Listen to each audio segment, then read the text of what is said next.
I'm getting to. Oh.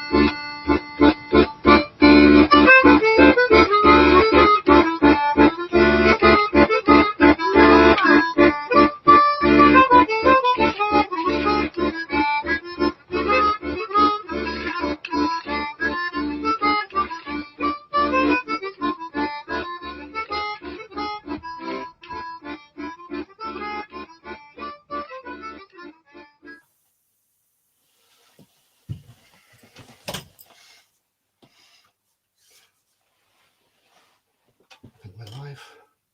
It's hard to tell, isn't it? It is. Hello, everyone. Hello, everyone. Cheers. Do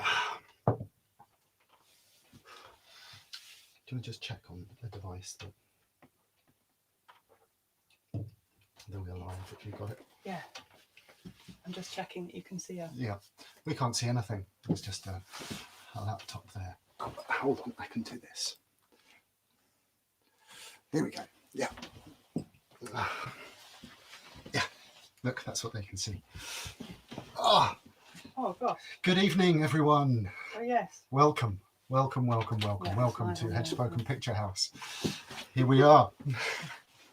It's kind of handmade and high-tech at the same time. Yeah, I know, it's extraordinary. If you can't hear us, let us know. If suddenly we disappear, let us know. Anything could happen. We have a story for you tonight called The Battle of the Birds, which is really one of my favourite stories to tell. I love telling all our stories, but this one in particular has something about it that is just gorgeous. It's a tale from the west coast of Scotland, and it's called The Battle of the Birds. And I think we should tell it. What do you think? I think we should. If you're all sitting comfortably or lying comfortably in your beds, then I think we'll begin.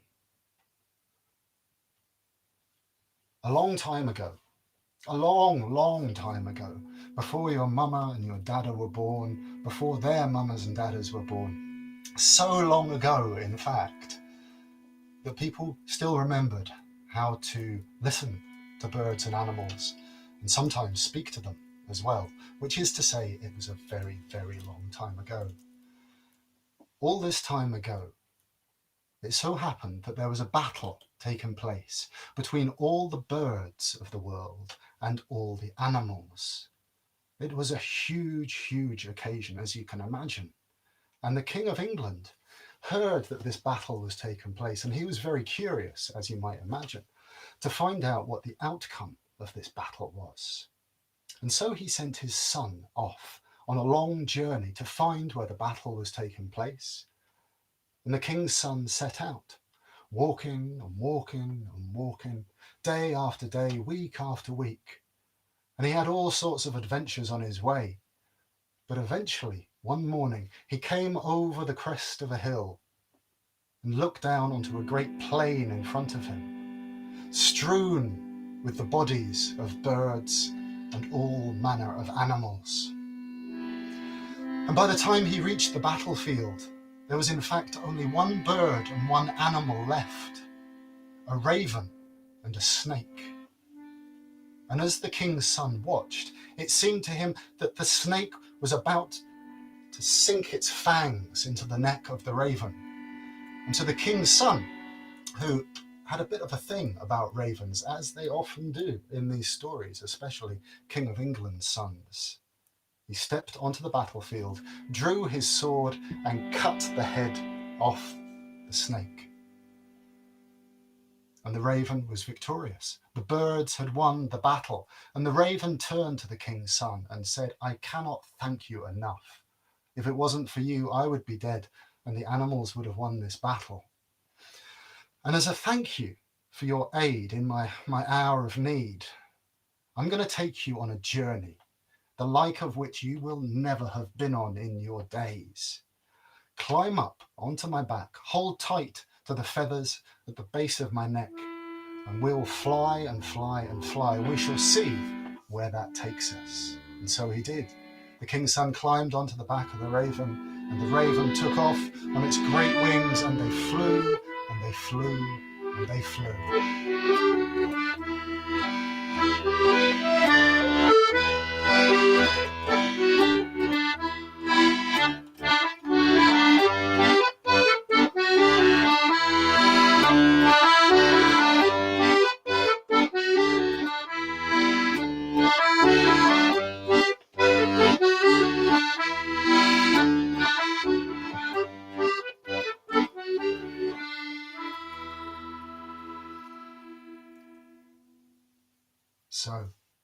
The raven flew with the king's son on his back, and they went over mountains and over valleys and over bogs, until one morning, after days and nights and days and nights of flying, the raven came down at the foot of a hill.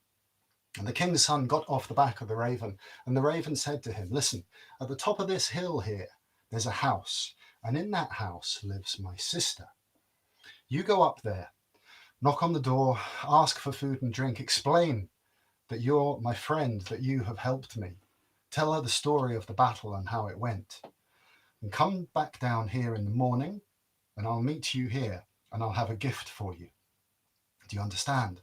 And the king's son nodded, and off he went, up the hill to where there was a neat little house, and he knocked on the door, and a young woman with jet black hair answered the door, and the king's son explained who he was and told the messages, and she invited him in and put food on the table, and they drank wine, and the king's son spent the evening telling her the stories of how the battle had gone and all the adventures he'd had on the way.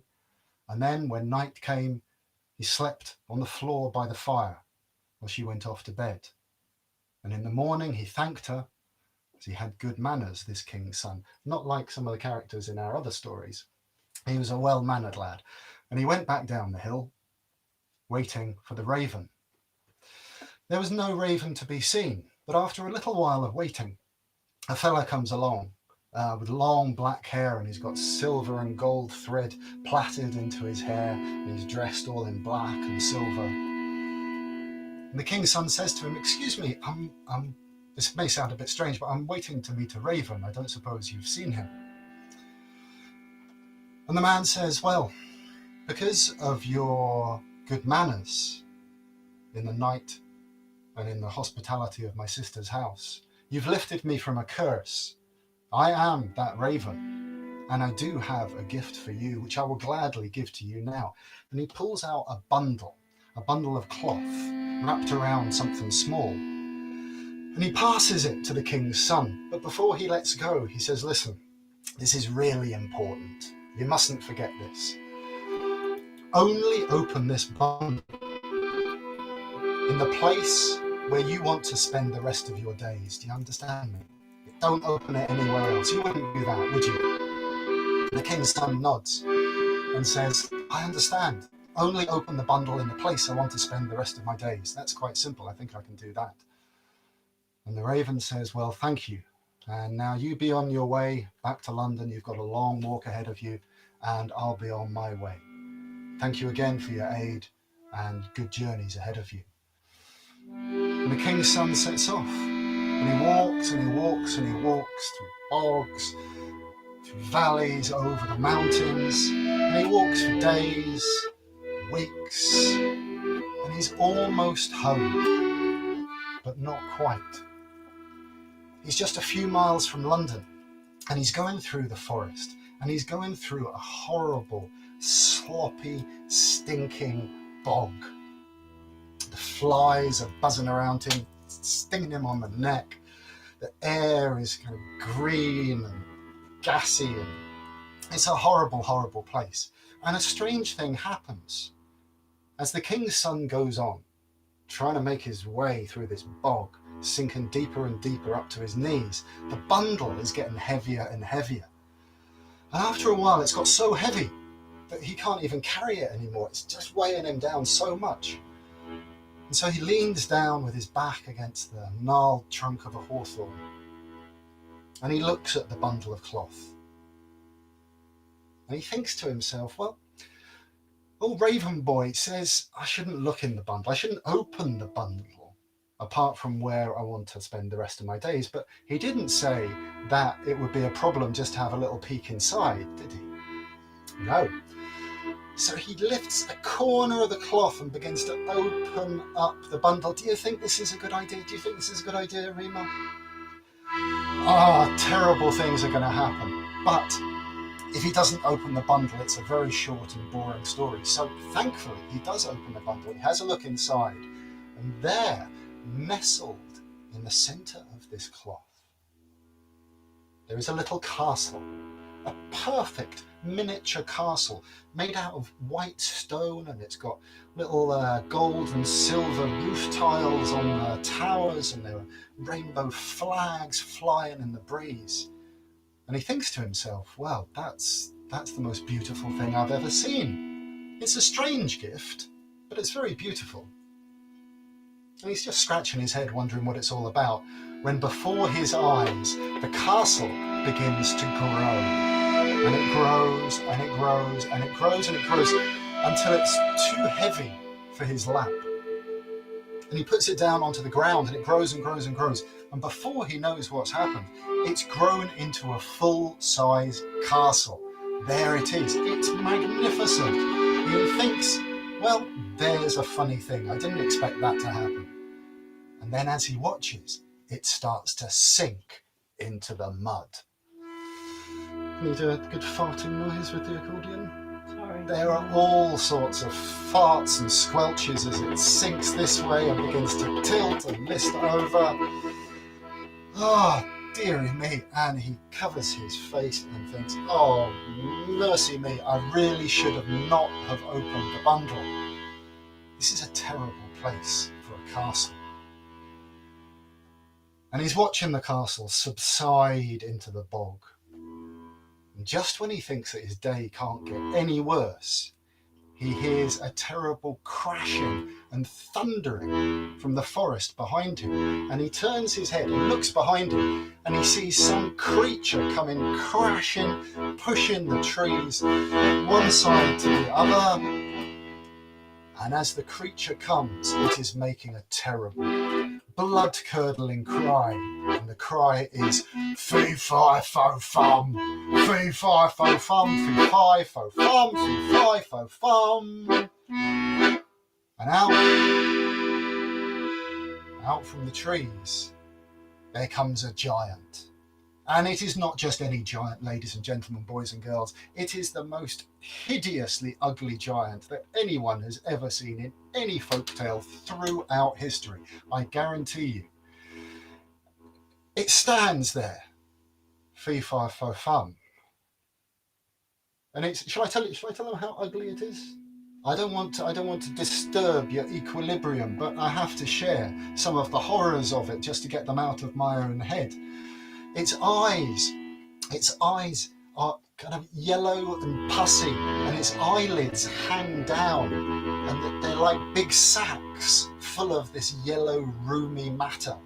And there are little things, little people swimming around in its eyelids. It's absolutely disgusting. And its hands look like they've been chewed up by some wild animal, just like big lumps of gristle. And the giant looks at the castle, looks at the king's son, looks back at the castle, and says to the king's son, oh dear, oh dear, oh dear, what a terrible place for a castle. And the king's son says, I know it's a terrible place for a castle, and it was in the bundle, and I opened the bundle up, and it grew and grew and grew, and now here it is. What am I going to do? Can you help me? Can you help me get it back into the bundle? Do you know how to do that kind of thing? And the giant looks at the king's son, and he smiles, and he says, well, I think I might be able to help you here. I might be able to do this thing for you. It's tricky though, and there will be a price. And the king's son says, anything, I'll give you anything. Just get the castle back into the bundle, please. And the giant says, well, it's a big job. Yeah, you know, this kind of thing. I tell you what, here we go. When you have a son, on his 7th birthday, I'll come and get him and take him off, and he'll come and live with me. How does that sound? Does that sound fair? Fair price for putting the castle back into the bundle? It's the standard rate. And the king's son thinks for a moment, but he's a young man. And actually, he doesn't have a girlfriend, let alone a wife. And thoughts of children are very far from his mind. And he thinks, I've got loads of time. I can work it out. We can sort this out. It won't be a problem. And so he says to the giant, you're on. And the giant smiles, spits in his horrible hand, and shakes the king's son's hand. The deal is struck. And then the giant goes over to the castle and he says some giantish magic words of a fee-fi-fo-fummish variety, waves his hands some more, and the castle begins to shrink. And when it's shrunk down to its tiny size again, in his horrible hand he passes it to the king's son and says, now you put that back in the bundle where it belongs and don't open it again until you've got home. And I'll see you when your first son turns 7 years old. The king's son waves goodbye and the giant goes off. Off he goes. Fee-fi-fo-fum, fee-fi-fo-fum, fee-fi. He's happy as Larry, off into the woods, crashing, thrashing, grizzling to himself. And the king's son takes the bundle with the little castle in it and he goes back through the rest of the woods. And it doesn't seem heavy anymore, and there's not a problem between him and his parents' castle back in London. Well, it so happens that just next to the King and Queen's castle in London, there's a lovely big meadow, good drainage, fantastic views. And the king's son, when he's got home, he opens up the bundle in the middle of that meadow and the castle grows and grows and grows. And there it is. It looks magnificent and the sun's shining, flags are fluttering in the breeze. And he's very, very pleased with his work. And he goes up, crunching up the gravel drive to the front gate of the castle, and he knocks on the door. I don't know why, because it's his castle, but he's polite, as I said, polite perhaps to a fault in this instance. And someone opens the door, and to the king's son's amazement, he sees standing there the most beautiful woman in the world, so they say. And she says to him, king's son, welcome. I tell you what, you're having a good day. And your day can only get better if you marry me right now, this instant. We'll have a wedding. And the king's son says, well, yes, this day is getting better and better, I have to say. And so it is. They get married and they have a lovely wedding and everyone is there. And it's a beautiful, beautiful occasion.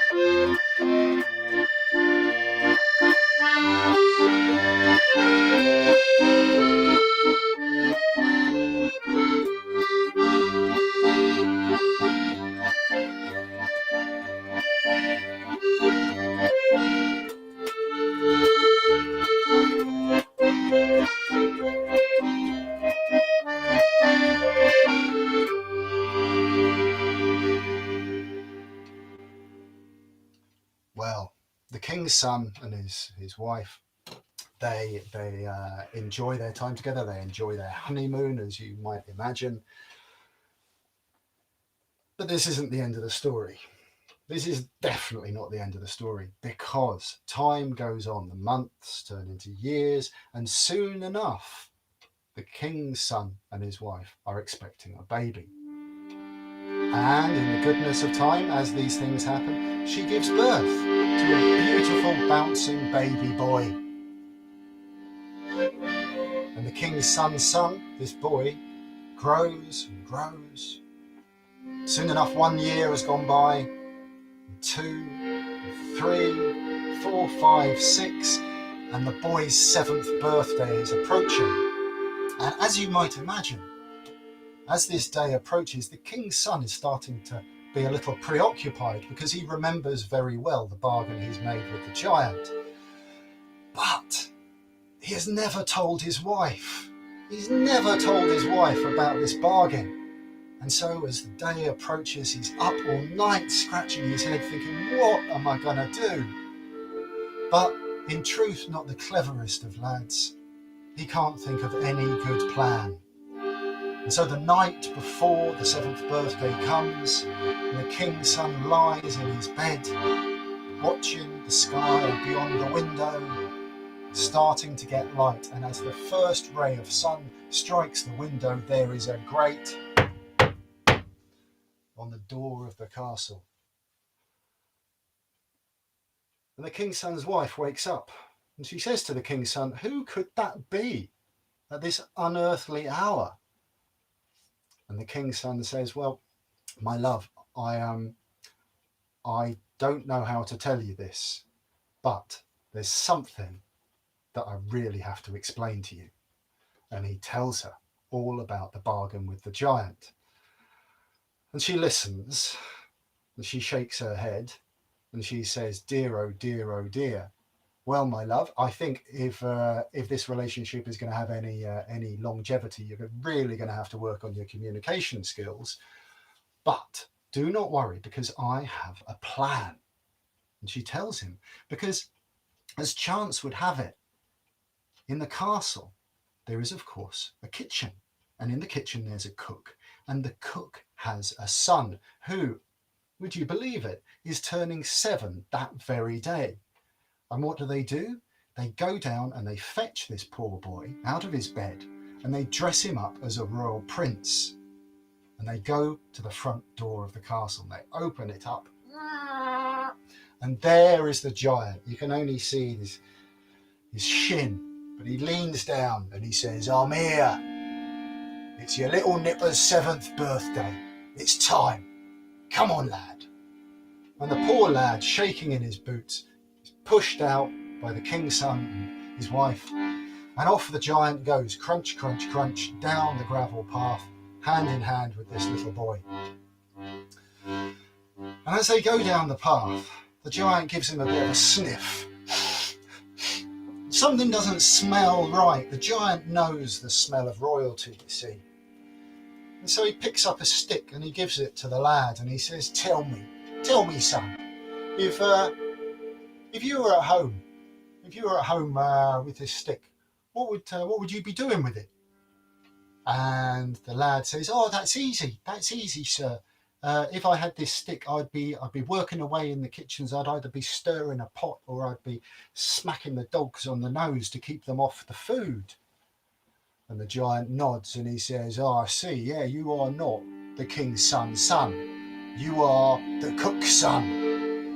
And he grabs the poor boy by the scruff of the neck and he eats him all up. He's a terrible giant.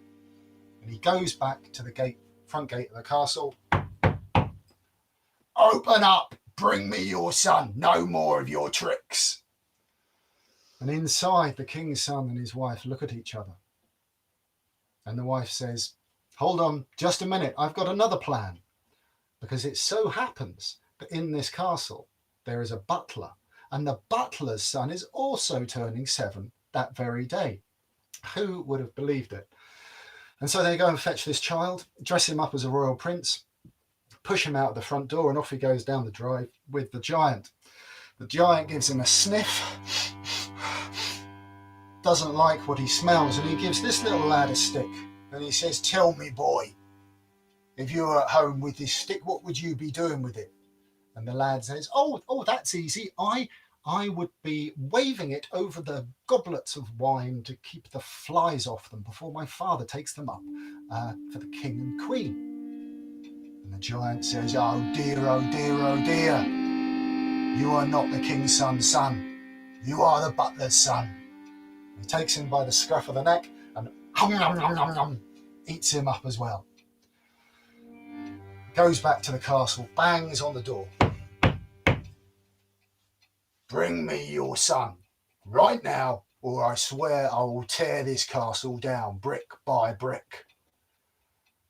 Well, in the castle, they are in trouble. They have run out of 7-year-olds who are having their birthday that day. And so it is, they get their own son out of his bed, dress him, kiss him on the cheeks goodbye, and push him out of the door, and off the poor lad goes with the giant, crunch, crunch, crunch, down the gravel drive. And the giant gives him a sniff. "Oh," he says, "oh, I love that smell. Cucumber sandwiches, racehorses, Pimm's. It's delicious." And off the two of them go, down the path, out of London, and into the great forest. Well, the king's son and the queen wave him goodbye. And I know what you're thinking. Terrible things are going to happen to this boy. But you may be as surprised as I was to find out that actually the giant takes the boy off into the forest, to his house there. The giant has a house, of course he does. And he raises the boy as his own son, and he treats him pretty well. He's not the best father in the world, it has to be said, but he's pretty good, and he raises him, he treats him fairly well, and the boy grows and grows until he becomes a young man, passing his time in the woods and in the giant's house. The giant is often busy out in the world doing horrible, horrible things to poor creatures and the like. Or he's sitting in his study working on his autobiography, which is taking him a very long time. It's called Horrible and Cruel Things I Did on My Holiday. It's going to be great. But the king's son's son is there in the house, and it so happens that the giant has some daughters. The two daughters that the king's son's son sees in his daily rounds are called Hogweed and Stinkhorn, and they like to poison things. That's how they spend their time. And the king's son's son wisely steers clear of them. But there is rumour of a third daughter, a beautiful third daughter. But the king's son's son has never seen her. But one day, and the king's son's son is that precarious age between being a boy and a man. He's in the house alone. Hogweed and Stinkhorn are out doing their terrible things. The giant is off in far lands terrorising people. And so the king's son's son is mooching around the house, opening all the drawers, looking in the cupboards, trying to find things he shouldn't find. And he finds himself near the top of the house when he hears the most amazing music coming from up some stairs he's never seen before. It's the most delicious harp music. And he climbs the stairs and finds himself standing in front of a door. And with a lump in his throat and his heart swelling in his chest, he knocks on the door. And the door opens. And there, standing in front of him, is a very beautiful young woman. And the king's son's son eventually, after gazing at her for a while, remembers his manners and his words, and he says, I heard the music.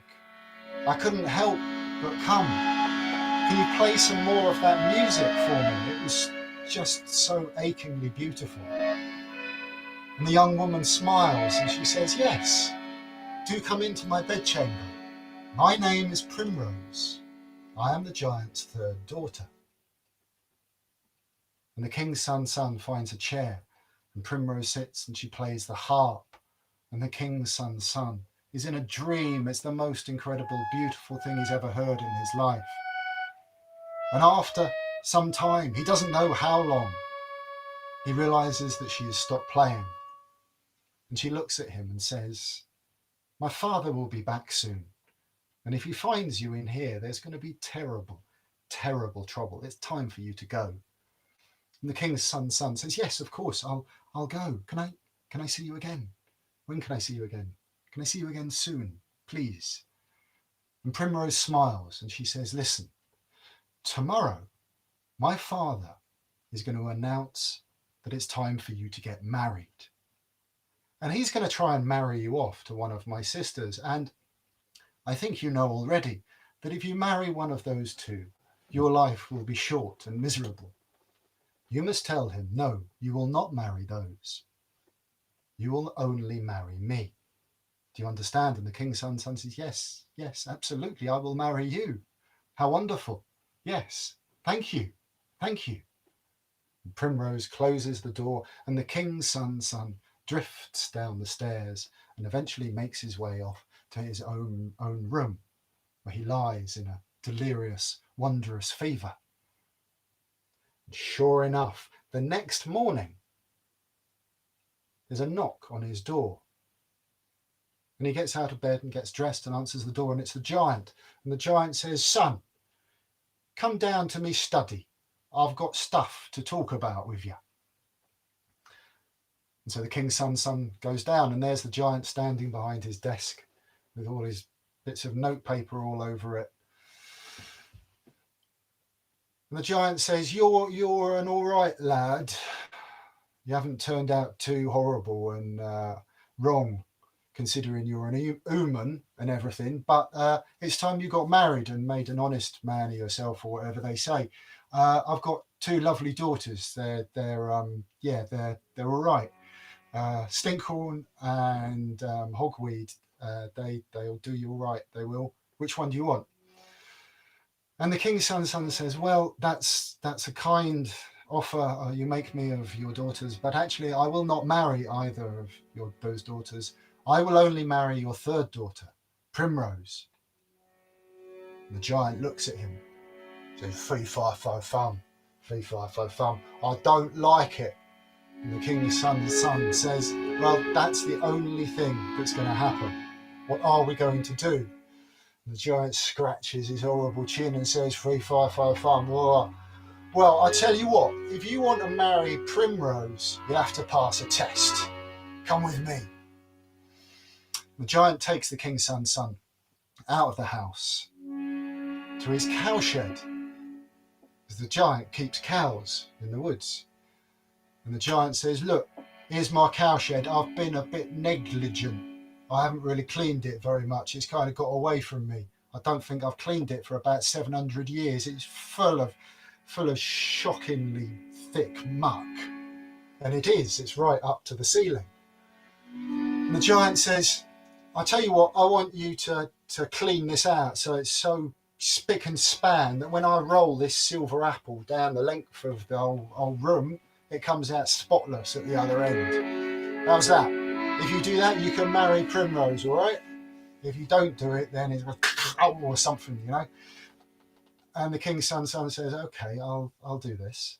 The giant hands him a tiny little shovel and a little brush and says, you better get on with your work. You've got a lot to do.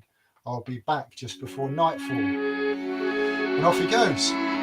Fee fi fo fum, fee fi fo fum, spitting.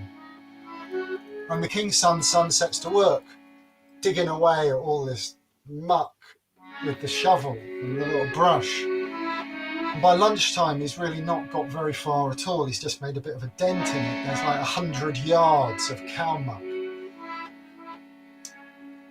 And he stands there thinking and looking at it at lunchtime. And he's crying because he knows that he's not going to be able to do it. And he hears a voice over his shoulder saying, King's son, why are you crying? And it's Primrose. And he says, I'm crying because I can't do it. It's too difficult. I don't know how I'm going to do it. Your father's going to or something. Can you help me? And Primrose says, listen, come sit here with me. Put your head in my lap. Have a little sleep. It will all be fine. And the king's son says, oh yeah, thank you very much. That would be very nice, actually. And so he lays his head down, has a little sleep. And as soon as he's asleep, Primrose jumps up, plucks 3 hairs from her head, throws them at the muck, and the muck disappears. The cowshed is absolutely spotless. And when the king's son wakes up, Primrose is gone, the cowshed is sparkling clean, and it's just before nightfall. He jumps up, looks busy with the brush and pan and the little shovel, and he hears the giant coming. Sounds very, very pleased with himself. Fee fi fo fum, fee fi fo fum. And he stops as he sees the cowshed and he says, what's going on here? You've had help, haven't you? And the king's son says, well, that's as maybe. That's for me to know. Not you. The cowshed is clean. Roll your apple. And so the giant takes this silver apple from his pocket, rolls it the length of the cowshed to where the king's son is at the other end. The king's son picks it up and shows the giant, spotless, he says. He puts the apple in his pocket. Can I marry your daughter? The giant says, fee fi fo fum, fee fi fo fum, fee fi fo fum. No, you can't. And the king's son says, that's not fair. We had a bargain.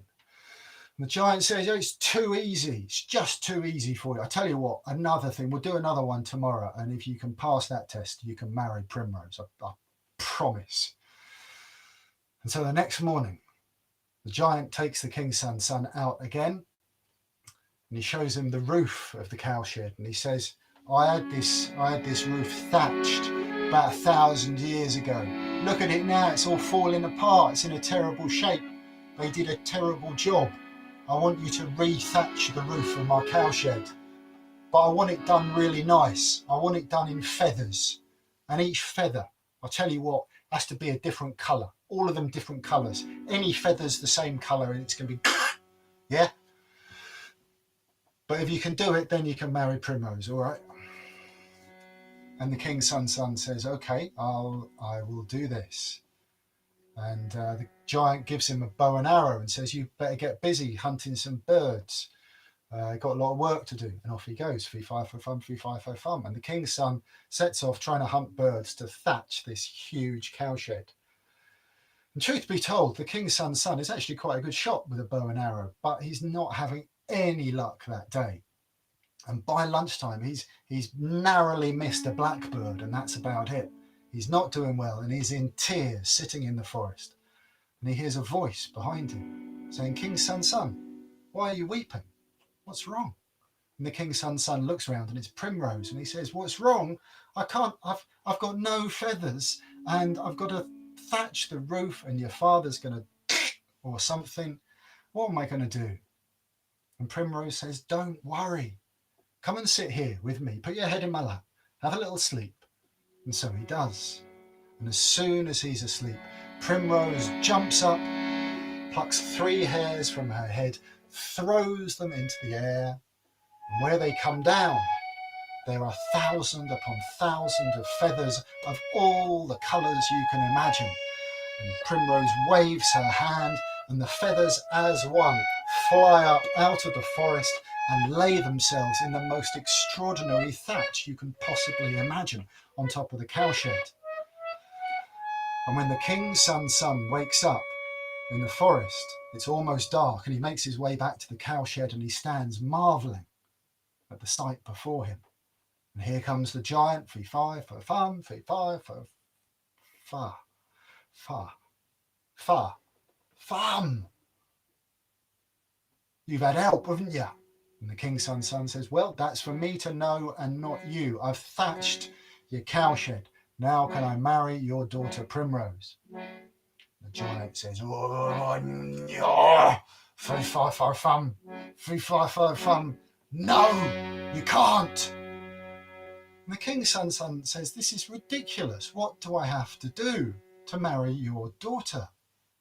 And the giant says, oh, I'll tell you what, three of a thing, you know, we've got to fulfill this tomorrow.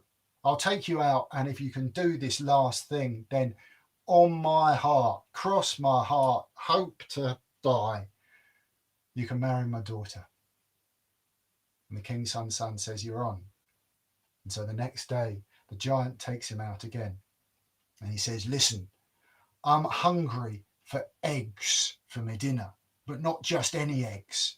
I want some eggs that are in a nest at the top of the tallest pine in the forest. It's down by the lake. They're magpies' eggs. They're delicious. I love them. Get me those eggs unbroken, undamaged. By the end of the day, you can marry my daughter. Can you do it? And the king's son says, yes, I'll do this. And I'll marry your daughter. And off he goes, down into the woods. And he goes down and he finds the lake, and he finds the tree that the giant has been talking about. There's only one tree it can be. It is huge. He can't put his arms around the trunk, not even a portion of it. And he looks up, it stretches up into the clouds. And the king's son is a good climber. But this tree has no branches at all for the first 100 feet of its trunk. And try as he might, trying to clamber up this smooth, slippery surface trunk, he can't do it. And by lunchtime, he's standing there, he's got blisters all over his hands, and he's in tears, standing, staring at this tree. And he hears a voice behind him. It says, King's son, why are you crying? The king's son says, I'm crying because I can't climb this tree and your father's going to or something and I'm not going to be able to marry you. I'm sorry. I don't know what to do. Can I rest my head in your lap for a little while and have a little sleep, maybe? And Primrose says, there is no time for that. We have work to do. Now, listen very, very carefully to these instructions. And she takes a knife from her belt and she hands it to the king's son. And she says, listen, what you need to do now is take this knife, stab me in the heart with it, then cut my skin open, take out all my bones. Take each bone one by one and lay them on the trunk of this tree. They will make a ladder for you so that you can climb this tree and get the eggs from the nest. When you climb down with the eggs, take each bone, gather them in, bring them all back, and then put them inside my skin again. Pick it up like a bag and shake it and say these words. And she tells him some words which I'm not going to share with you here. They're far too magical and powerful, even for you. And I will come back to life and we will be able to be married. And the king's son says, are you sure? This sounds mental. And Primrose says, trust me, I know about this kind of thing. And so the king's son, with a fair few reservations in his heart, it has to be said, takes the knife and stabs her with it, and she dies. And he cuts her open, and he takes out the bones, and he lays them on the trunk of the tree, and they attach themselves to the trunk. And as he climbs up, he puts more and more of these bones in a spiral right up the trunk of the tree until he gets to the very top, and there's a nest right there with 3 beautiful eggs in it. And he takes them very, very carefully, puts them in his bag, climbs down the trunk of the tree, taking one bone after another, all the way down, smiling and very pleased with himself. He gets to the bottom of this ladder of bones and he jumps the last step down onto the ground. He takes the bones, puts them inside the skin, picks up the skin, shakes it like a bag, says the words, feeling rather self-conscious, and lo and behold, Primrose stands alive in front of him. The magic works. But Primrose, instead of smiling, holds up her left hand and says, look. And look. And she points to the trunk of the tree. And where the king's son has jumped the last step, there is still a bone from her little finger stuck tight to the tree. And Primrose says, you were hasty, king's son. I am now a 9-fingered woman. I will not forget this. And the king's son, of course, apologizes profusely. He's mortified. It's been a very strange day. But as he reminds Primrose, he does have the eggs, and he takes them back to the giant and presents them to him, puts them on his study table and says, there you go. You can eat these eggs for your dinner, and tomorrow I will marry Primrose. And the giant says, fee fi fo fum, fee fi fo fum. It pains me, but yes, tomorrow we will have a wedding. And so it is. The next day, the king's son comes down, and there is the giant in his Sunday best. And the giant says to the king's son, all right, it's your wedding day, I'll give you that, but I think you're being a bit hasty in your plans. You haven't known Primrose for very long. I'll tell you what, I'm just going to get all my daughters together and you can choose the one you want to marry. Just a last chance, as it were. And he calls them in, and his 3 daughters come into the study. But the giant has cast a spell over them. They are all dressed the same. They all look identical. And the king's son looks from one to the other, scratching his head and thinking, "Ah, no, here we are at the last, and the giant's tricked me." Then, as he's there wondering how he's going to solve this riddle, 2 of the lonely brain cells inside his skull make some kind of connection. And you know what he asks? He asks the daughters to show their hands. And the first daughter holds up her hands, and there they are, 10 horrible fingers. And the second daughter holds up her hands. There they are, 10 claws and talons. And the third daughter holds up her hands. And there she is, 9 fingers. And the king's son says, "This one, this is Primrose, and she shall be my wife." The giant says, "Fee, fi, fo, fum, fee, fi, fo, fum." But they do it. They go out into the back garden of the giant's house. A priest from somewhere has come along. A few of the giant's friends. He hasn't got very many, as you might imagine, but he does have a few. And they're in attendance. And the vows are spoken, and the marriage is made. It's not a big fairy tale wedding. It's not one of the best. But they have a barbecue. There's some drink is had, and the king's son is absolutely delighted, as you might imagine, to marry this beautiful young woman, Primrose.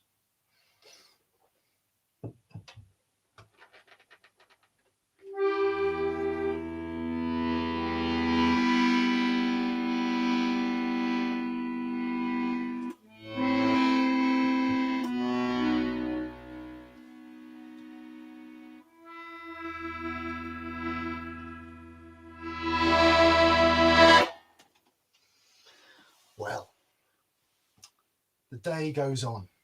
The giant gets horrendously drunk, ends up tripping over the barbecue and cursing and humming old songs to himself. He goes off to his bed. Stinkhorn and Hogweed, they make their excuses. The few friends drift off. And Primrose and the king's son are left alone and eventually make their way up to the bridal chamber. And the king's son is quite excited, as you might imagine, to spend his first night with his bride. But Primrose puts her hand on his shoulder and says, "Listen, king's son, as you may have fathomed by now, my father is no good. He means us harm tonight. If we sleep in our bed tonight, I fear that my father will kill us. You go down to the stables, saddle up my father's best grey mare. Wait for me there. I have business to attend to, but I will see you down there shortly." I will not be long. The king's son goes down to the stables, and Primrose goes to her father's bedroom. She looks at her father sleeping there. It's a horrible sight. One leg on the bed, one leg off. He's still got all his clothes on. Drool spilling out of his mouth. He's still humming Wonderwall in his sleep. Primrose shakes her head. She takes an apple from her pocket. She spits on her hand, coats the apple with the spit, presses it against the wall above her father's head, speaks a few of her magic words, and the apple sticks there. And she goes to the doorway to the bedchamber of her father and does the same. Wipes it on the apple, sticks it to the doorframe, says a few words. She goes out into the corridor, the same thing. Rubs it, sticks the apple to the wall and says a few words. And pleased with her work, she nods and says, "Goodbye, father." And off she goes down to the stables, where sure enough the king's son has saddled up the giant's best grey mare. He gets on, Primrose climbs on behind him, and the two of them set off through the night, riding as fast as they possibly can.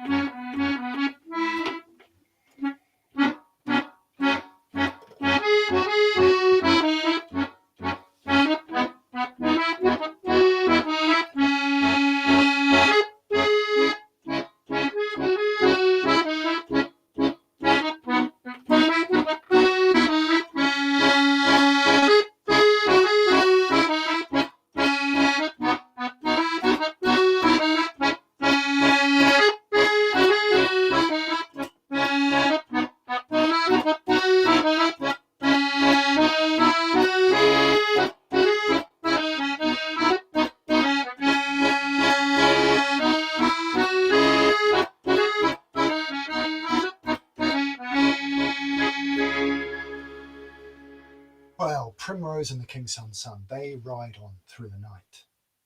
And at some ungodly hour of the morning, the giant wakes up, and he has the worst hangover he's ever had in his life. It is horrible.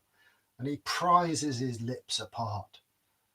And he cries out, "I have a terrible thirst. Oh, a terrible thirst. Who will bring me a pint of the king's son's blood to slake my thirst?"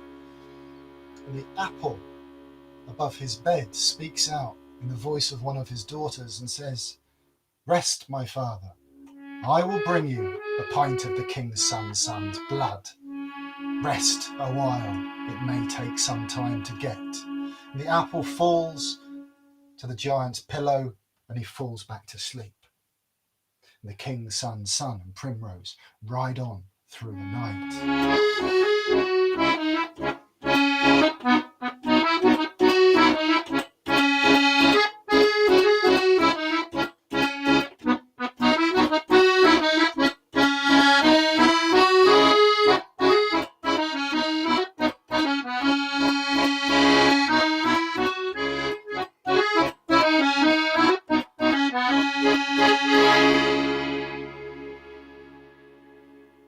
Sometime later, the giant wakes again and cries out, "Oh, I've a terrible thirst. Who's going to bring me a pint of the king's son's blood?" And the second apple, in the doorway to his bedroom, speaks out in the voice of one of his other daughters and says, "Father, I will bring you a pint of the king's son's blood.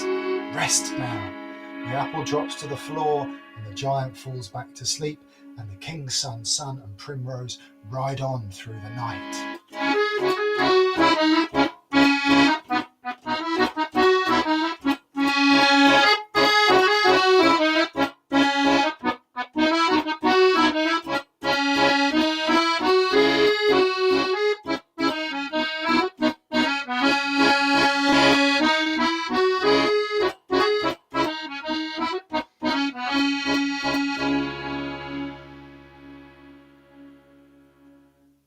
Sometime later, the giant wakes up again and cries out, "Who will bring me a pint of the king's son's blood? My thirst is so terrible." And the third apple speaks out and says, "Father, I will bring you a pint of the king's son's blood." And the apple drops to the floor, but the giant does not fall asleep again.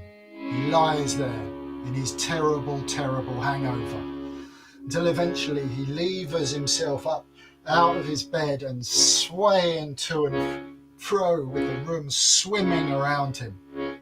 He reaches down, he picks up his axe and goes through to the bedchamber of his daughter and the king's son. And taking the axe, he reaches up and he smashes the bed, cleaves it in two. And when he sees that there is no one asleep in the bed, he lets out the most terrible roar.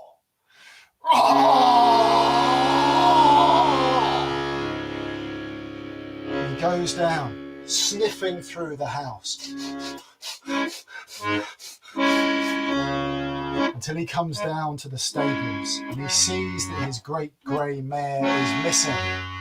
And he puts down his axe and he takes up his sword. And this sword is so magical that it shines with a light for almost a mile all around it.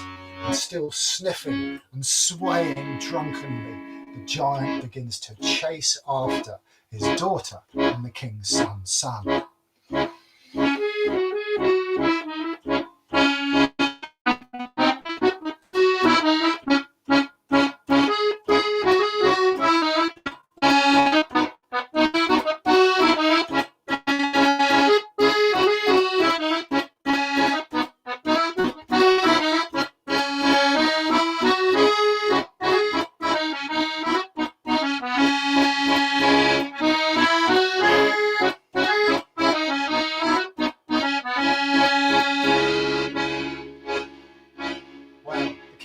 Son and Primrose riding on as fast as they can through the night. At some point, Primrose says to the king's son, I can feel my father's breath on the back of my neck. Reach into the mare's ear and pass me what you find. And so the king's son reaches in and he pulls out a twig of blackthorn and he passes it to Primrose, and Primrose throws the twig over her shoulder, and where it lands on the ground, a tangled forest of blackthorn springs up. They say it was a mile wide, a mile thick, and the giant, running as fast as he can, runs into this vast thicket of blackthorn. And if you've ever landed in a blackthorn thicket, you will know that the spikes are long and cruel and the wounds do not heal quickly. The giant is cut to shreds, and try as he might, he can't make his way through the thicket, and so he has to run back to his house, put down his sword and pick up his bill hook, and he runs back as fast as he can, and he can run very, very fast because he's a giant, obviously. And he gets back to the blackthorn and he starts to lay down 2 hedges beside a path through the blackthorn forest, and eventually he makes his way to the other side, while Primrose and the king's son ride on through the night as fast as they possibly can.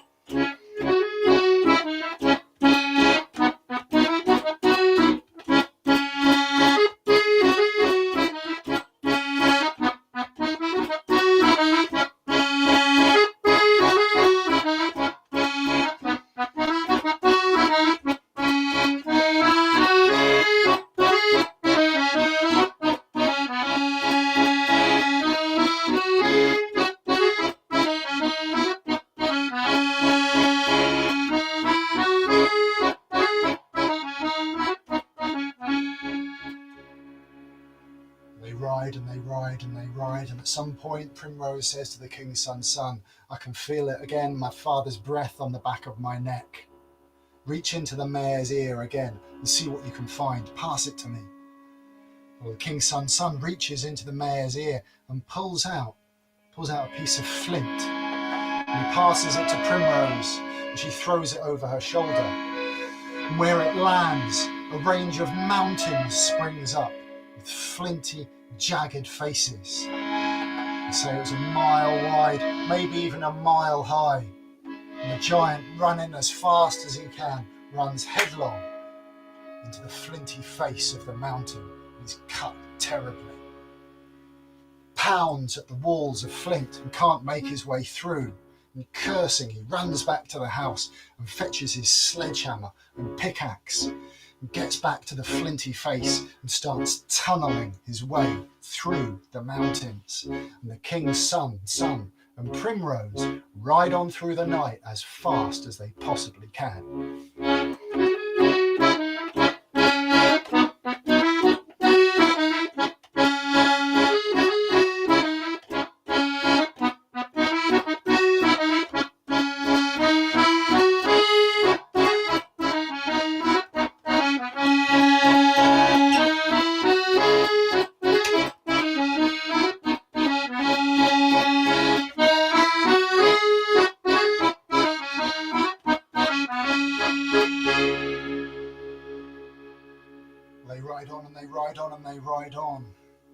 Primrose says to the king's son, son, I can feel it again. My father's breath on my neck. Reach in again. See what you can find. Pass it to me. The king's son reaches in and he finds a little vial, a little bottle of water. He passes it to Primrose. She throws that over her shoulder and it hits the ground and shatters. A lake 1 mile wide, 1 mile across, and who knows how deep. Springs up and the giant runs splashing and thrashing into the water. You may not know this, but most giants can't swim, and he thrashes about until he makes his way back to the shore he's come off, and spluttering and cursing, he runs back to his house to fetch his ladle. And he runs back to the lake and starts ladling out the water with this huge giant ladle, while Primrose and the king's son ride on as fast as they can through the night.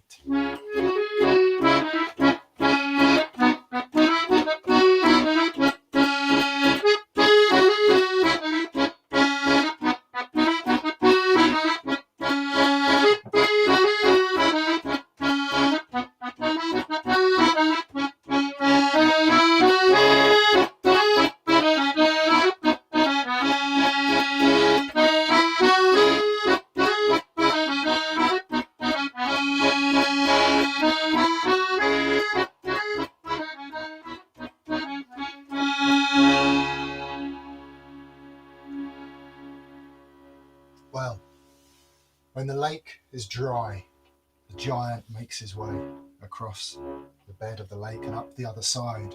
And soon enough, Primrose is saying to the king's son, son, again, I can feel it, my father's breath on the back of my neck. Tell me, king's son, do you still have that silver apple that my father rolled across the cowshed? And the king's son says, why, yes, I do. And he passes it to her. And Primrose says, my father's life is contained in this apple. And she lifts it and she throws it to the ground beneath the hooves of the horse as it runs.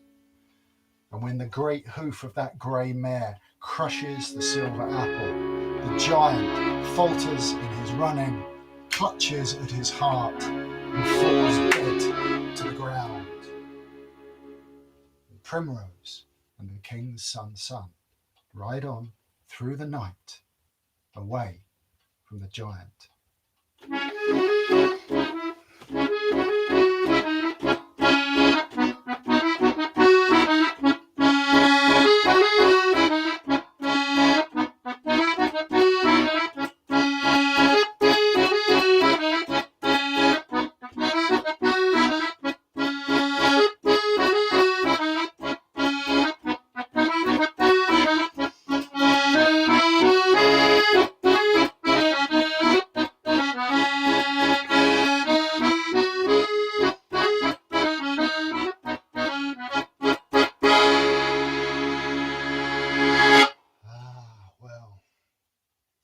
A long story this.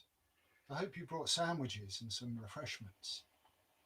The king's son and Primrose, eventually they make it into the forest that surrounds London. And they're making their way, fairly exhausted, through the woods, until they come to a place where there's a well beneath an ancient oak tree. And they stop there to get some water and to get some water for the horse. And while they're resting there, Primrose says to the king's son, listen, you must go on ahead now. I will wait here. You have to go home to your mother and father and tell them all the stories about everything that's happened to you. And then in a few days, come back and get me. I'll be waiting here. But when you go back to your parents' castle, make sure that nobody kisses you. Because if they do, if someone kisses you, then you're going to forget everything that's happened to you. And you're going to forget about me. Do you understand? And the king's son thinks that this is a bit strange, but he knows Primrose well enough now not to ask too many questions. And so he says, yes, I'll do this. I'll miss you, but I'll be back. In just 2 days, I'll be back. And so he rides on. And Primrose waits there. She climbs up into the branches of the oak tree and hides. And the king's son, he rides on, makes his way back to the castle of his mother and father. And he knocks on the gate. And when they open it, they are amazed. Remember, they haven't seen their son in all these years. Not a postcard or anything, as he said. There aren't too many post boxes in the forest, as I'm sure you know. And there he is. Now he's a man. And they rush to embrace and kiss him. And he says, no, don't kiss me. Let me tell all my stories first. Let me in. And he goes in. And they think this is a bit strange, but they stand back. And he's just about to begin telling everything that's happened to him in all those years since they saw him. When, coming down the stone steps, is his old dog. Old dog now, coming down the steps. And when it sees its master, what does it do? It bounds across the floor. And before the king's son knows what's happening, this great beast is smothering his face with kisses. And just as he was about to tell his story, all the words disappear from his tongue. And he stands there before his mother and father, looking about in confusion, knowing he had something to say, but just not knowing what it was. And after a while, the king's son and his wife look at their son. They know that something is terribly, terribly wrong. And after an awkward silence that goes on and goes on and goes on, the king's son's wife ushers her son up to his bedroom that they've kept just as it was. She puts him down to sleep in the bed, and he lies there with that sensation of there being something very, very important that he was going to tell them, but he just doesn't know what it is. He cannot remember a thing. Well, that night goes by, and the next day goes by, and another night goes by, and it's the next morning, and Primrose is still waiting. Just closing the fire. Still waiting in the oak tree. And she waits, and she waits, and she waits, and it's another day, and another night, and another day, and another night, and she's up there in the branches of this oak tree. And when the king's son's son doesn't appear, she knows that something has gone horribly wrong. Well, it so happens that not far from that well, there lives an old hunchback shoemaker. And he lives in this little tumble-down cottage near to the well with his wife and daughter. And on that morning, the fourth morning, or the fifth morning, I can't remember, he sends his daughter out to get water. And the daughter goes out to get water with a big mug. And as she's dipping the mug into the water, she looks down into the surface of the well and sees there reflected the most beautiful woman she has ever seen.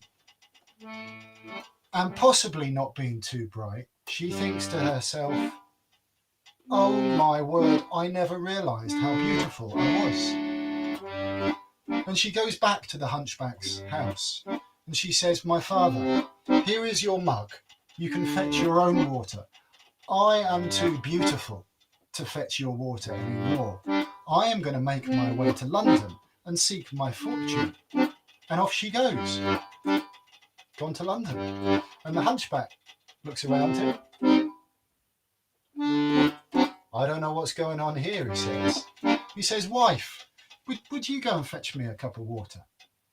And his wife takes the cup and goes to the well, and she's scooping the cup down into the surface of the water, and she sees reflected there the most beautiful woman she has ever seen. And she thinks to herself, mercy me, I had no idea I was so beautiful. She goes back to the house, gives the cup to the tailor, to the shoemaker, and says, "Husband, I am far too beautiful to stay here and fetch water for you. You can fetch your own water. I'm off to London to seek my fortune." And off she goes. And the hunchback shoemaker is left there alone in his house, saying, "What is going on with the women in my life?" And he takes his cup and he goes to the well and he's dipping his cup into the water when he sees reflected there the most beautiful woman he has ever seen. And he thinks to himself, this is very strange. And he turns and he looks up into the branches of the oak tree. And sure enough, sitting there is Primrose, looking down at him, looking up at her. And the hunchback, who is a good man, he says to her, "I don't know who you are, but you must be cold. You're probably hungry. Maybe you're afraid. Come into my house. I'll feed you. I'll give you warmth. I'll give you shelter. You do not need to worry. You can trust me. Maybe in time you'll tell me the story." And he goes off towards the house, and Primrose comes down from the tree and she follows him into the house. And sure enough, true to his word, the shoemaker gives her food, gives her a place by the fire, gives her shelter, and perhaps most importantly, he doesn't ask too many questions. He just lets her be. And so there they are, the two of them in that house, and the days and weeks go by. And of course, the king's son's son doesn't come back to the well or the tree to fetch Primrose, because back in London, the king's son's son is still lying in his bed. And as the days and weeks go on, the king's son and his wife, his parents, think to each other, what are we going to do? Say to each other, what are we going to do with this strange lad who has come back? And eventually they decide that the only thing for it is to marry him off. Find a nice wife for him who can look after him, because he seems to be a bit of a simpleton now. And so a wife is found and a wedding date is set. And the wedding is going to be a huge deal. This is a big royal wedding that they're going to have. No expense spared. Invitations are flying out. Everyone is getting very excited. Anyone who is anyone is being invited to this wedding, and certainly not anyone who isn't anyone. And noble men and women all around the country are getting prepared for this royal wedding. And what do you think is the first thing you need when you're going to a royal wedding? Is it a new hat? No. It is not. Is it a new splendid waistcoat? No, it is not. Shoes? Shoes, of course. Thank you. Yes, shoes. You need a new pair of shoes if you're going to a royal wedding. And soon enough, there is a stream of young noble men go into the hunchback shoemaker's house to get shoes made. And they turn up and they ask for their shoes, and the shoemaker says, "Yes, of course, my lord, I will make your shoes." And he makes beautiful, beautiful shoes for all of them. But after a while, some of the young, rich noblemen begin to notice Primrose sitting by the fire. And she is a woman of great beauty and obviously some kind of uncanny power. And a few of them notice her so much that eventually one of them approaches the hunchback and says, "Tell me, how much gold would it take for me to, marry your daughter?" And the hunchback looks at this nobleman and says, "First, she is not my daughter. Second, I would not marry her to you if you were the last man on earth. You have terrible manners. Be off, sling your hook. You will have no shoes from me." And off the disgruntled nobleman goes. As you can imagine, that evening, the shoemaker tells Primrose what has happened. And she says, "Well, thank you for defending my honour. But next time this happens, take the money and I will deal with the young man." The very next day it happens. Another young posh nobleman comes along and says, "How much money to marry your daughter?" And the hunchback takes this huge bag of gold, puts it in a chest, and says, okay, my daughter's room is upstairs. You can go and get acquainted with her. And so up the nobleman goes, and Primrose is there waiting for him. He closes the door behind him, and Primrose says, will you just light a candle for me? And the nobleman takes a taper and goes to light a candle. Primrose takes 3 hairs from her head, throws them to the floor, and the nobleman is stuck fast in that position, with the taper burning down to his fingers all through the night. In the morning, Primrose snaps her fingers, the nobleman is released from the spell, and he runs screaming and quite burned out of the house. The next day, the same thing happens. The shoemaker takes a bag of gold. The nobleman goes up to Primrose's room, and she says, would you mind pouring me a cup of water? She takes 3 hairs from her head, throws them to the floor, and he's stuck fast in this position. In the morning, she releases him from the spell, he goes running. And this goes on day after day. Sometimes there's 2 or 3 of them. And by now, there is a huge stack of gold in the chest of the hunchback shoemaker. But the wedding day is approaching. And the day before the wedding, Primrose says to the shoemaker, you know something? I would dearly like to go to the royal wedding tomorrow. I have an interest in what occurs there. Would you do me the honour of making me some shoes and then accompanying me? And of course the shoemaker is delighted to do so. And he stays up all night making this exquisite pair of shoes for Primrose. And in the morning, she puts them on. They fit perfectly, of course. And she dresses in her finest clothes. And then, arm in arm with the shoemaker, they make their way along the path out of the forest and up to London, into the castle where the royal wedding is about to take place.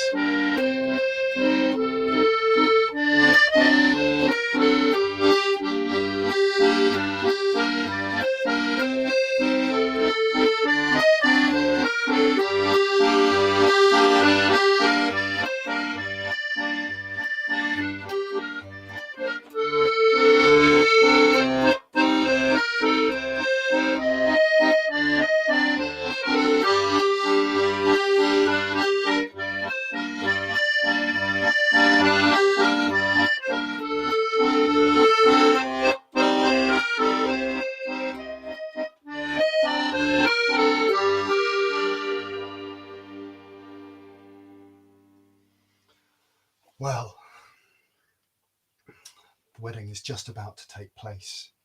The crowds are thick around the castle.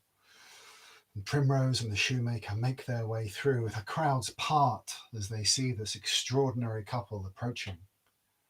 And they make their way into the castle and into the very chamber where this wedding is about to take place. And look there he is, the king's son, standing there, looking slightly confused as ever about what's going to happen. But he's in his finest clothes, and there, standing next to him, is a nervous, excited, and slightly confused young woman who he's about to marry. And the priest is there in his robes, and he's got his book, and he's about to say the words that will begin the ceremony. And Primrose makes her way right to the front of the crowd. And she pulls a golden goblet from her pockets and asks for wine. And someone pours wine into her goblet. And as the priest clears his throat, Primrose takes 3 hairs from her head and she lays them across the goblet and says a few words, and as she does so, fire shoots up out of the goblet right up to the ceiling and down again to the floor. And where it strikes the floor, suddenly grains of barley appear and 2 pigeons, one gold and one silver. And the silver pigeon pecks at the grains of barley, and the gold one speaks. It says these words. It says, Gog, Gog, do you not remember? Do you not remember when I helped you clean the cowshed of my father? Have you forgotten me? Have you forgotten everything? I am your wife. And Primrose calls for a refill of her goblet. And she takes 3 more hairs and lays them across, and fire shoots up again and down and strikes the floor. And as it does so, more grains of barley appear. Silver pigeon pecks at the barley, and the golden pigeon speaks. And it says, Gog, Gog, do you not remember when I thatched the byre roof for you in your hour of need? Have you forgotten everything? Have you forgotten me? I am your wife. She calls for more wine, lays 3 more hairs across, fire shoots up, more grains of barley appear on the floor, and the pigeons peck. The silver pigeon pecks, and the gold pigeon says, have you forgotten? Have you forgotten me? Have you forgotten my bones? Around the trunk of the tree, up to the magpie's nest. Have you forgotten the little finger bone you left in the trunk of that tree? I am 9 fingers. I am Primrose. I am your wife, and it is time to remember me.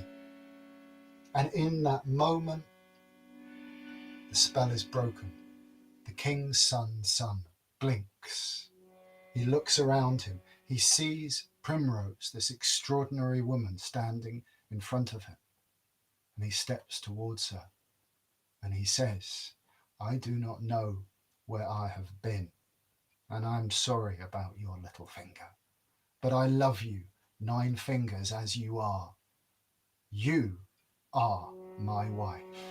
And he reaches to her and she reaches to him, and he kisses her, as they say, from hand to mouth. Well, all around it is a little bit of an awkward situation. The young woman that the king's son was about to marry is ushered from the chamber, and she goes off to have her own extraordinary story, great adventures full of daring and empowerment, I'm happy to tell you. But that day is the day for the king's son and Primrose, and so they have a second wedding there. And the crowds cheer, and fine food is eaten, and fine wine is drunk, and Primrose dances with the king's son and dances with the hunchback shoemaker. And I am happy to say that the king's son and Primrose, 9 fingers, the giant's daughter, live the rest of their days in peace and happiness and laughter. And that is the story they call the Battle of the Birds in the Scottish Highlands. Thank you so much for listening.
Well. Is anyone still there? Can we see if anyone's still there? Do you think? Have you got a device? I can't see anyone. Thank you so much for listening. This is a very, very long story. It's really one of my favourite stories to tell. Thank you, Rima, for beautiful accordion playing. Thank you for the story. Pleasure. And I've not got anything to say really, apart from just to say it's very strange to finish a storytelling and then just disappear into the ether. So we're trying to think of a way of kind of having the equivalent in a totally non-equivalent way of having some kind of congenial fireside that we can all go to now and have a cup of wine or a cup of mead and look into the flames for a while. But we haven't got there yet. But if you've got any particular questions about the story, I think we can do a thing now. That would only be on Vimeo. Just, if you've got any questions, I'm happy to Facebook as well. Answer that. On Facebook or YouTube or Vimeo or on the Hedgespoken site. Ask them now and I'll try and figure out a way to look at them. There may be no questions or no comments, and that's absolutely fine. But it does make a difference to us. Certainly last week, to read all your comments and messages was really lovely afterwards, and it reminded us that there were people out there listening from all over the world, and that it warms our hearts to think that there are some people beyond the tech sitting in their living rooms and their wagons and listening to our story. Narrow boats, there's a few on narrow boats. That's true, yes. Always warms our heart. So say hello if you can, if you're there, and I'll get it up on the see if you can screen. make it work. See if this works. This is us on a fiendish learning curve with all this tech. From where you're sitting, you can see the two of us sitting by the fire telling a story, but what we can see is two laptops, a camera on a tripod, and lots of wires, and a box with lots of lights. I'm not sure what it does. It's a very important box, that one. Yeah. Right, so where are we? First things first. Hopefully that all worked. That was about an hour and a half. That's all right. You guessed right. Yeah. Okay, so where are we?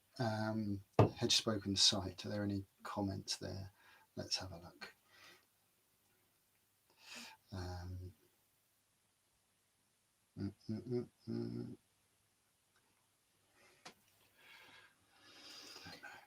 It's very hot in here. It is, isn't it?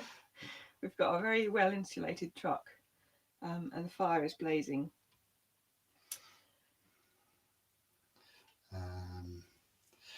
Right. Are there people? Don't know yet. I think there must be people.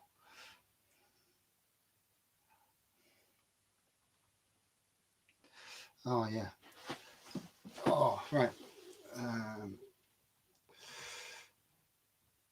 Lots of lovely comments. Comments. How do you remember a story like that? How could you tell long stories like that without a book? From Levi, who's 9. That's a good question. Because to be honest, I should probably bring the laptop over. Bring the laptop over so they can see you. I can't actually, not with that one. Wires. Hey, look, I'll try and move the camera. No, that's all going to go horribly wrong, I think. Okay. This is... Can you tell we've never done this before? Yeah. You can just kind of see my flank now, which isn't really what we want, is it? So there are comments there. What site is it on? That's on Facebook. Well, look, why don't we look on our phones? Oh. Right.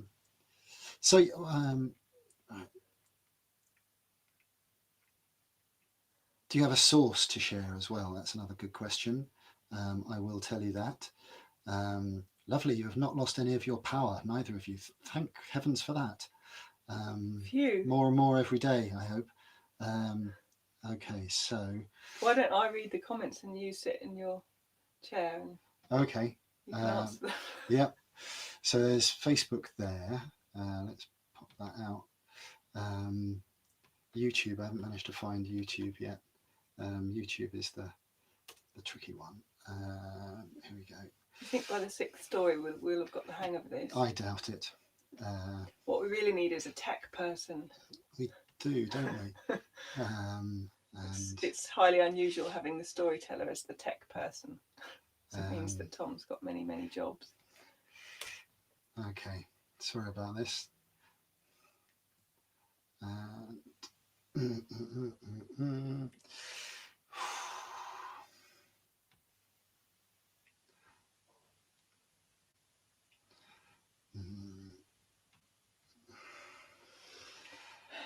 Do you want more wine? Yes, go on. Right, there's the chat. Okay. There we go. Got Facebook, YouTube, and Vimeo. Right. Sorry about all that faffery. So there was a question there about how do you remember long stories, and partly I think it's I remember stories as kind of as images and as kind of key things that happen. And there are some things that helped me, because when I started out storytelling about 15, 20 years ago, I was terrified of forgetting stories, and sometimes I did because I didn't learn them very well. So I've learned some techniques for remembering them. But mostly I think the stories that I tell I'm able to remember because they're very, very good stories. And we live in stories. Our memories work in a kind of storied way. So a good story is just kind of fits into us very, very smoothly. And in fact, these folktales, some of them are absolutely ancient. This one has got cousins kind of all over the world, really. And the good stories survive because you can remember them in a way. The stories that are impossible to remember, they kind of die out because no one can tell them, because no one can remember them. That's a kind of Darwinian survival of the fittest when it comes to stories. That's the short answer. Maybe one day you'll come on a storytelling workshop, because I run them, and we can explore that a bit more, because it's fascinating.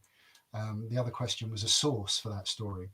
So there's a fantastic set of 4 books called Popular Tales of the West Highlands, collected, I think, in the late 19th century, and it totally escapes me who collected them now. But it's in the first volume of that. It's one of the first stories in there. It's a fantastic book, and it has various variants of that story as well, and the story in the original Gaelic, which I can't speak, sadly. So that's where that comes from. Do you want to have a quick look and see if there's any? Yeah, I was just going to add as well that for me, it's just about remembering the story. It's quite like a journey. So it's quite a visual process. I guess I experience it possibly slightly different to Tom. I'm not sure, but I'm travelling along the road inside as we travel through the story, and there are landmarks along there. So it's much more of a visual process. So and when I'm playing, I struggle to speak. I mean, I can't speak when I'm playing at the same time, which has always been annoying to me. But it's almost like any other distraction or input takes me off the path. So I often need to close my eyes when I'm playing, so I can get right into the story. Yeah, I'll hop over and see if there are any other questions. Thanks, love. Right, so on Vimeo right now. Well done for making it all the way through that story. Those of you that lasted all the way. It is a long story, but it's interesting. A lot of my favourite stories do take about an hour and a half to tell, and I think there's something natural in that period of time. It's kind of, it used to be the length that feature films were. There's a question from Maya, age 12. She asks, what was the first story you remember telling or learning about? I do. Well, the first one I told, kind of as a thing of storytelling, was a Russian story called Maria Morevna. Maria Morevna, the lovely Tsarevna, about this amazing, powerful warrior queen called Maria Morevna. And it's a story that I was told by my mother when I was very young. And I was living in Scotland, trying to tell stories there, and I couldn't decide whether to tell English stories or Scottish stories. And then I had the brainwave to tell these Russian tales that I knew. And I told it really, really badly. I ran over by so long. I had a slot at an open mic. I have to say I was a bit the worse for wear by the end of it. And I learned a lot in the telling. And I went on to tell lots and lots of other stories for about 10 years, really badly. And then I got a bit better. And by now, I can hold a story, and my concerns really are not forgetting it or um, things like that. They're more about slightly more subtle things, but you have to usually go through a bit of telling them badly before you get to telling them really well, unless you're very lucky and very gifted. Um, I had to work pretty hard. I was very shy when I started. There's another youngster listening, It's great that there are some. Aaron, who says he's almost 7, which just is lovely to hear, because our eldest son, is almost 6 in a few days. So Yeah. I'm sure all new messages. Do you know the origin of the Battle of the Birds? The origin, not of where the original story came from. I've come across variants of it from as far as Central America, to be honest. There's a story I heard someone relating, which I think was a Martin Prechtel story, that is so similar to this that it's uncanny. But there are also a lot of Central European stories that are very, very similar to this, Irish stories that are very, very similar, Russian stories that are very similar. So no, I don't know.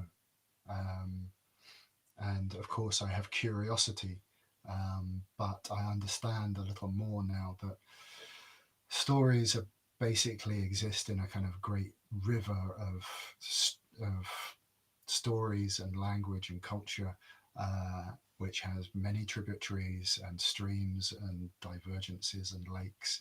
And it's my job to tell stories and be curious about them, but not to be a folklorist in that way of trying to find the original story. I like this question from Lucy. She asks, how many hairs has Primrose got left?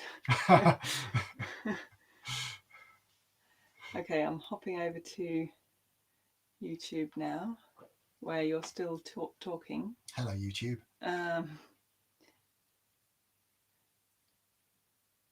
What they like over on YouTube? Are they all going? Lots of lovely messages. Thank you, everyone. It really makes a difference getting the messages actually, because we can't see you, which is really weird. It's very strange telling a story just to a camera.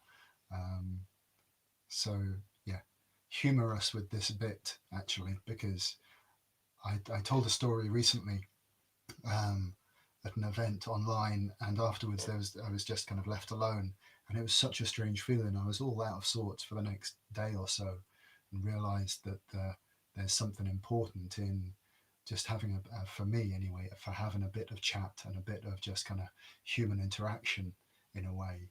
So at a fair or a festival or something like that, right now I'd be finding a fire that someone else has set up, where I can just sit and, someone might be curious about the story, or we might talk about something that's totally different.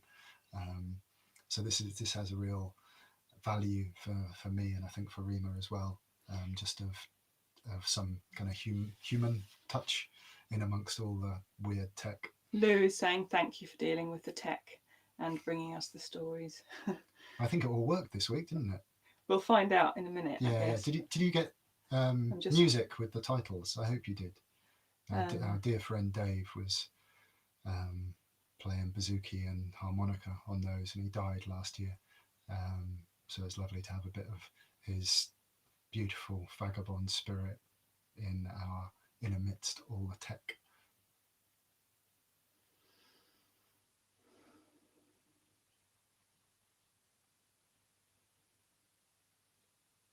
I'm now reading Facebook messages. More wine for the storyteller from Dave. Hello, Dave.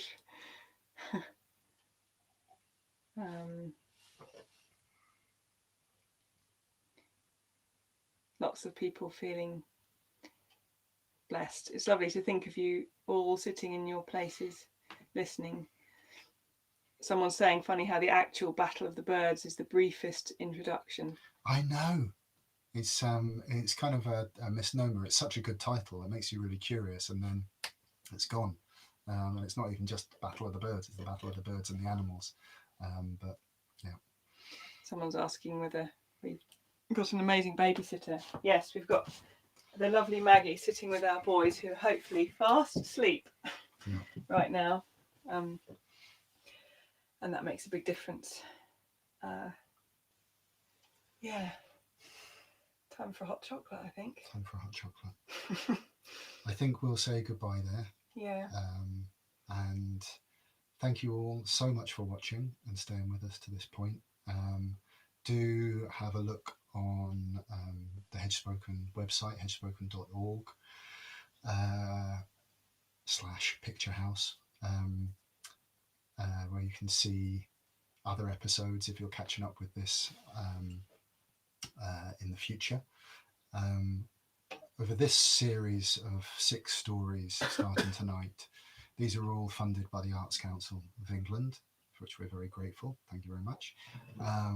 And we are taking donations through the Hedgespoken site to give to a charity. We don't know quite which one yet, supporting Romany traveller people particularly.